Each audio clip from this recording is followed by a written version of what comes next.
All right, so guys, Jeff here back again with another video. So today, um, there's not going to be a lot of news today for us to actually talk about because yesterday, during the whole FOMC situation, when Jerome Powell talked about everything, um, everything's already on the new video that I have, which is going to be on my channel. Just search for Papa Powell saves the market, which was uploaded about an hour or 2 hours ago. You can basically check over there, which is the entire summary for the entire SEP, which is the summary of economic projection, and of course, alongside with the FOMC, whatever Jerome Powell said, or the Q&A and such, everything is going to be in that video that I really summarized for you guys. But anyway, for this video, it's basically just the same thing. We're going to be talking about news, and well, clearly there's not a lot going on, but I'm still going to be going through some of them so that we can actually breeze through Thursday first. So without any further ado, let's go some news today. All right, let's get over to Wall Street Journal. All right, the stocks futures slipped after rally on a Fed rate rise. All right, so same thing. Yesterday, I actually posted on my Instagram story, and if you're not following me on Instagram, right here at Ong Hauser. All right, so the reason why I say that you should most likely be selling calls during such rallies because right now, as evidently as it is, rallies are coming to be a little bit harder to come by recently, especially after the whole crash that we have been seeing in December, January, and of course February. Crashes after crashes after crashes after crashes. Okay, so when we see some sort of a rally, it's better for you guys to actually sell some calls, which is what I'm actually doing. I'm selling calls and also I'm buying puts on some things, which I think that will not be doing as well. So of course, right now we're saying that stock futures slip after rally on the Fed rate rise. It's a good thing because this kind of means that the market is cooling off a little bit after getting all the information that we actually kept from what Jerome Powell basically said in the market. Okay, no rug pull is happening in the market. Everything, the market is all right now. Of course, right now the SPY is down about 0.4% in the pre-market, which same thing. I'm not super duper worried about it because the SPY was up 2% yesterday. Okay, having a 0.4% drawback in the pre-market, not something I'm going to be super duper worried about. Of course, similarly, it's going to be something for us to really look into, which would be on Friday, because the things that similarly how all political fights go. Saturday and Sunday is going to be uncertain times. Okay, let's not forget, even though we already crossed a very, very huge obstacle with the FOMC out of the way. Okay, finally, I can take this out, which is over here. You can see FOMC, CPI, and FOMC again, 15, 16 March. Okay, I can finally throw this away because we're finally done with this. All right, so we are. Even though we have FOMC out of the way, we still have uncertainty that we do have, which is in your Russia-Ukraine situation. And of course, well, we won't want to call this uncertainty per se, which is with the whole China situation. Right now, China is trying to really prop up the market a little bit.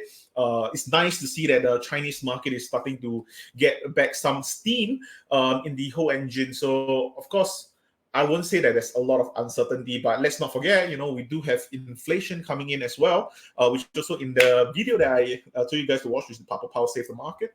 I do say at the end of the video, which is something that we have to really look into, which will be CPI for the month-over-month data for the next few months, because we really want to see oil prices, commodity prices all starting to go lower.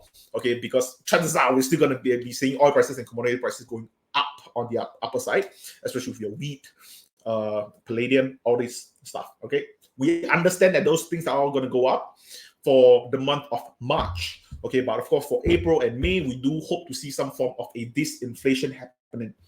Okay, but anyway, let's get back to the news. Good market completely. So I'm not really worried about seeing like declines in the futures, declines in the pre-market. Small issue in my opinion. Okay. Other investors saw that the Fed's move as potentially supportive, of course, because Jerome Powell basically came out to say, even though that this monetary policy is less accommodative, it is still going to be helping out with this good market, this good economy that we're actually having right now. Okay, although the central bank stance have become more hawkish, of course, it being hawkish, aka is saying that we are going to be having 7 rate hikes in 2022, is incredibly hawkish. But let's not forget, this is what is actually needed for us to actually get the inflation down. Okay, if we do not get inflation down this way, it's going to be horrible. And of course, if you do want to find out about my own FOMC expectation and such, I do have a video that I uploaded last week. If I I think it should be last week on Wednesday.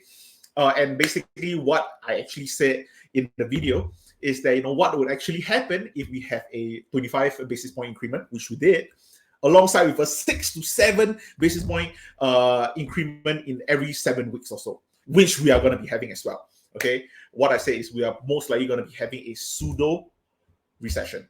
It's not going to be a recession. It's going to be a pseudo recession. Everything's going to be cut down a little bit. Of course, we're not going down to the point where we are going to have a recession, but you will start to see good things coming to that pseudo recession. Of course, when we are at a pseudo recession, we are actually in a very, very thin line. It can go above or under any point of time. So it's actually a lot more dangerous, but it's a good thing, because if we actually get into pseudo recession, that way we can actually stamp out all the high inflation that we have been getting in the past months, which is why it's very, very critical for us to really see what are the data that we will be getting in March and April. These 2 months in particular would be very, very important for us to really see, are prices going to be going on the higher side or the lower side? Okay, of course, as us all investors are in the market, we do hope that prices are going to the lower side. Okay, we want our currency to be stronger. We want our assets to be stronger. So yeah, okay. It wants to try to engineer a soft landing, and that's actually quite a positive outcome for equities. Like I said, it's very, very good. So yeah, overall, I think that the entire market, I can assure you that the entire market, or mainstream media as a whole, everyone's going to be talking about this Fed's rate increase. Okay, everyone's going to be talking about FOMC. They're going to be talking about expectation, the results, the summary, the economic projections, everything. I've all concised them together in that video, so go and watch that instead. Okay, so yeah, same thing over here. Since 2018, this is the first time that we actually have a rates increase. Of course, after 2018, when rates was actually not really increasing. When we hit 2020, before much even happened, rates weren't even going to be increasing at all. So it was kind of weird that we're actually stagnating there. And then bam, March 2020, we all know what it is. And of course, we went all the way to 0% interest rates. Of course, right now, it's going to be starting to do a lift off. So right now, this is the first lift off. I'm almost certain that we are going to 0.5. Because previously, we have about 0.2% as our interest rates, as our base interest rate. Now it's going to go all the way to about 0.45, 0.5-ish. Okay, it's going to be the first interest rates, first of many, of course. And also in my video, I also explained, even Jerome Powell himself said that, he's going to be 7 rate hikes most likely. And of course, he blurted it out. It's not going to be official information. It's not on the record. But I personally do think that we're going to be seeing 8 rate hikes, because if we actually take into account for 6 weeks, every 6 weeks, we will have a increase. Then yeah, we will most likely be seeing 7 rate hikes. And of course, even for the SEP, they also already written that it's going to be 1.9% for the Fed's fund rate. Okay, so anyway, that's kind of all that there's going to be in the market today. Okay, investors slow push into bank loan funds. New uncertainty over Fed's move saps allure of floating rate debt. Okay. Red hot run for bank loans fund is losing steam. Concerns that Russia's invasion of Ukraine and rising energy prices could slow the U.S. economy has led some investors to question whether Feds will raise interest rates as aggressively as expected just a few weeks ago. That in turn has sapped interest in the funds, which have net inflows of 15.1 million in the week ending March 9, down from 179.1 million a week earlier, and a record of $2.29 billion the week of Feb 9. The pace of new money into bank loan funds have slowed for 4 straight weeks, according to Refinitiv. All right. So they were talking about new money going into bank loan funds. Of course, right now people are not going to go into bank loan funds because it makes more sense for you to actually enter later into it, especially when we expect more aggressive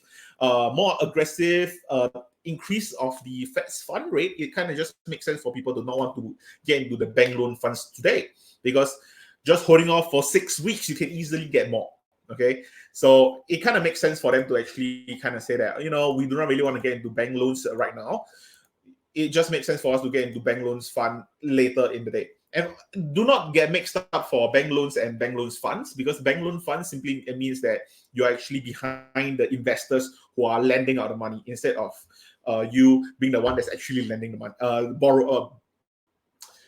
you're going to be inside the one who's going to be borrowing out the money instead of you being the one that's going to be lending the money. So yeah, so it makes more sense for you to be lending out the money instead of borrowing the money. Yes, correct. I don't know what I said, but yeah, that. Okay. But anyway, shoppers reach their limits on some price increases. All right. So honestly speaking, for this one, I do think that it is finally reaching. This is actually very, very good for the market. Okay, so what this basically means is that inflation has finally reached a point where people are just not going to accept price increment. Okay, consumers are finally not accepting any more price increase. They are not going to accept people pushing up the price because of supply chain issues or wages increment or whatever it is. We are not taking in any sort of increase as a excuse anymore. So, of course, this is essentially good news because, of course, for the businesses that wants to continue their business, they have to eventually lower the price. And when they lower the price, that's going to I would like to say directly. It's not going to be indirectly. It's going to be directly helping inflation go down, because if consumers are already deciding that I'm not going to spend more money on this. Okay, if I've been spending $1 for the past 10 years paying for this, and for the past 2 years, I've been paying $1.50 for this particular item. I'm not going to be paying anything more than $1.50. Okay, if you want it, it's going to be $1.50. If not, I'm not going to buy it. That sort of thing. So it kind of makes sense that, eventually what will happen is that companies will just kind of be like, okay, you know what? Okay, we'll do it at $1.50. And then another company will just be like, yeah, we'll do $1.20. How about you come over to us? We'll do $1.20 instead. And then this company will eventually have to do competitive pricing. And that was one of the core reasons why Jerome Powell actually thought that inflation was going to be transitory, because transitory inflation makes sense when we're in a competitive market, when there is no monopoly going on at all. A lot of companies basically want to compete for the best prices in order for them to get the attention and the retention of all their clients. Okay, so it makes sense for Jerome Powell to think that, yeah, it is possible for us to actually have transitory inflation. But right now, it's starting to not really look like the case. But with this article alone, it actually makes a lot of sense. Shopper reached their limit on some price increases. Simple enough for people to think that, yeah, you know what? We cannot really push it out too much. Okay, over here, clothing brand Bella Doll raised prices on its t-shirts by about $20. And the sales fell, and the company rolled back the price increase. That was a revolt. If we go any higher, we'll do half the sales. That's how bad it is, because a lot of time we think that we can just throw the prices back to the consumers. It's true and all, okay? For some of the supply chain stuff, you can, okay? Because at the end of the day, if you're talking about shirts, you're talking about apparels, you're talking about small, like food items and such, I'm okay with those. Because if I do not want to wear your shirt, I don't wear your pants, I don't eat your bread, I can do something else, okay? It's just, but for example, if you're talking about the whole entire supply chain that's going to be affecting all the apparels, all the food, then that's going to be another whole other issue, okay? If prices are going to increase, I'm sorry, I have to let you increase them, because if I don't buy it from you, I have to buy it from someone else at a higher price anyway, and eventually you're going to increase the price. So right now, when this kind of thing happens, it really makes a lot of sense. It simply means that we are actually reaching the peak of inflation, which is amazing news, okay? Because when this happens, it means that hyperinflation fears are starting to dissolve in the market. Very, very good. So when I saw this article, I immediately clicked on it because I thought that this makes a lot of sense. Okay. Okay. Anyway, Bloomberg, we have, yes. Okay, Robinhood released a feature that lets user lend out stocks. Honestly, I think that this makes sense as an article for them to actually do that. But the thing is that I'm not sure how would the whole lending feature work out for Robinhood, because okay, let's clear the room first. Okay, Robinhood definitely wasn't really doing very well. Okay, especially after the whole January of 2021, clearly didn't put Robinhood in a very, very good light. After their IPO, just went all the way down. Right now, Robinhood is about $12.55. And I think the IPO at $40 went all the way to like $80 or so. No, actually, I think it even went to $100 or something along that line. But now Robinhood is down to about $12.55. And of course, right now they have to start doing other things. Right now, Robinhood is trying to do listing of NFTs. If I'm not mistaken, I read an article about Robinhood doing listing of NFTs. They're also talking about doing a lot more supporting of a lot more ICOs. And right now, with this lending out of shares, I think that it would help Robinhood a little bit. But at the same time, I do have my own setbacks and worries and concerns about lending out shares, because I think that Robinhood is going to be stepping into that gray area that a lot of people are going to be second guessing themselves a lot when they actually do so. Of course, when this thing actually comes out to play, we'll actually go through the SEC filings and such, and we'll see how are the legalities going to be working out for lending out the stocks and such, because this is basically treading on the line of doing options but via equities. I'm not sure how that will work out for Robinhood, but I am very, very interested, because if they're actually going to be doing this well, Robinhood can be a very, very strong financial company to really get into. So we'll never know. We'll see. Yeah, we'll see. Okay, and finally, let's talk about the earthquake that hit Japan. So I don't know how to make this sound insensitive, but when I first heard of this news, the first thing I went to check was if markets was being affected. And I know that it's completely wrong. Okay, I should check if people are getting injured and such. But yeah, when I first saw it, I was more worried about the market. And yeah, right now they did say that it killed 2 people. Okay, over here, strong quake hits Japan, killing 2 and halting factories. It was a 7.4 earthquake. Of course, there's a lot of people that were injured. The bullet train was derailed. Buildings lost power and such. 2,000 building was still without power as of 4:25 p.m. in Japan's northeastern region, while some factories were forced to suspend production and such. Of course, right now we are not super affected by it. I don't think that the market was super affected by this whole situation. And of course, I don't want to sound insensitive, okay? After all, this is a financial channel, and I do think that it makes sense for me to talk about the financials and the economic sector of things, be it whatever news that comes about. But I do hope that the people who passed away from this, I hope they rest in peace. And for people who are injured, and I hope you guys feel better. That's all I have. Okay, but anyway, Toyota and Nissan halts plants in North Japan after earthquake, which means Toyota and Nissan is going to be less efficient in their production line. But of course, they do have other plants on the outside, so I don't think that that's going to be that big of a problem for them. But of course, there's going to be a good margin for their competitors to really get into, which is aka your Ford, your GM, your Tesla, and such. They're going to have a little bit of leeway for them to really get up in there as well. Nuclear regulators said a fire alarm went off in Fukushima's Daiichi nuclear plant, although it was later determined there was no fire. Water pumps used to cool spent fuel pools at the Daini plant were also halted before coming back online. So yeah, I don't know. Like, honestly speaking, every single time I actually see this kind of thing where it's like earthquake, tsunami, volcano eruption, whatever it is, I always think of very bad things. I always remember what happened in, I think it was Haiti back in early 2000s. So that kind of like, I always thought about it as like, natural disasters. No one likes them. But after, of course, as I grow up, I start to look at the markers of things. And yeah, I do think that this is not going to be affecting Japan that much. Of course, with all the people and then the casualties and such, of course, I hope that they get better. My condolences to the people who were killed and such.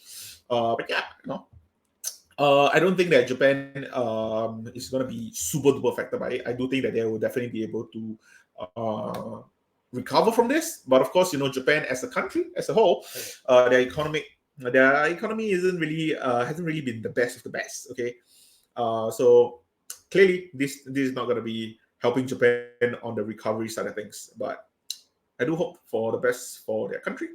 Anyway, that's all I have for this video, for this news segment. Today is Thursday, so tomorrow I'll be sharing my weekly treats and such.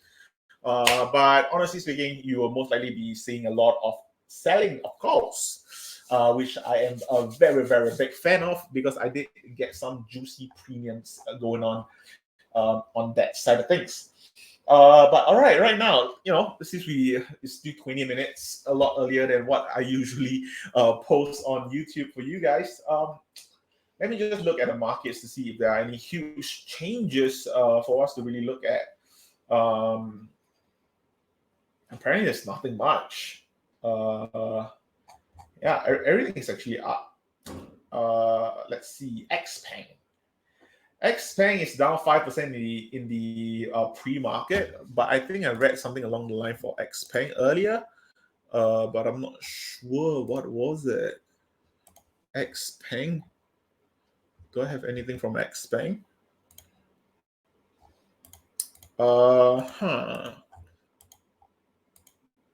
Okay, I can't really find it anymore. I do not know why. I think I missed it and then it just disappeared. But anyway, I'll try to find it. But anyway, I need to go and shower now, and then I need to go and make dinner. I think my chicken breast has been properly defrosted. But anyway, thank you guys so much for watching, and I'll see you guys tomorrow.